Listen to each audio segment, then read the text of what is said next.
My name is Angela Eichorn. I'm a media specialist in Pender County Schools, and this is my daughter Madison.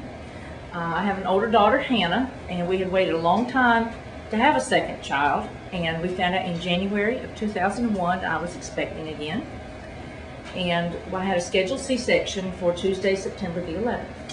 I got to the hospital that morning about 5:30, and the doctor was late getting there. I was lying on a gurney waiting for the doctor to come and perform my C-section, and the anesthesiologist came out and asked if the doctor was here yet. And we told him no, and he said a plane had hit the World Trade Center. We all looked at him in disbelief. I was nervous over the upcoming surgery and the birth of the child, and it just didn't really sink in. And so in a few minutes, he came back out and asked if the doctor was here again. And the nurse told him no, he was not. He said, well, the second plane has hit the second tower. And none of this made any sense. I just couldn't take it in. I was, so worried over the upcoming surgery and things that were going on.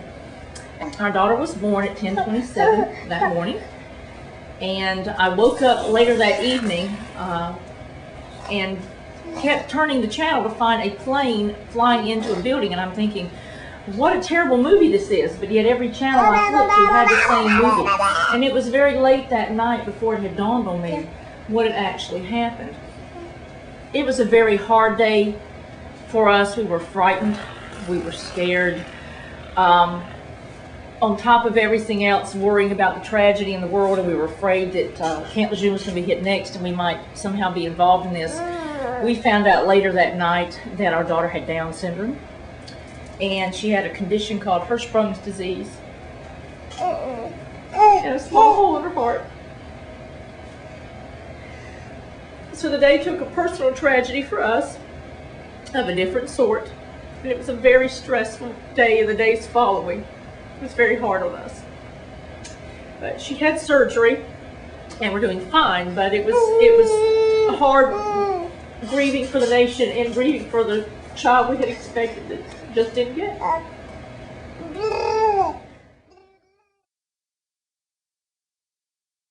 We are going to have a birthday. We are going to the mountains and visit a friend of mine whose daughter attends college in the mountains, and we're going to go and spend the day with her and just be thankful for the daughter that we have.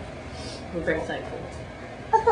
And the important thing we have to remember is that out of probably the darkest day in American history, there were little rays of light that were born that day, and you have to hang on to that.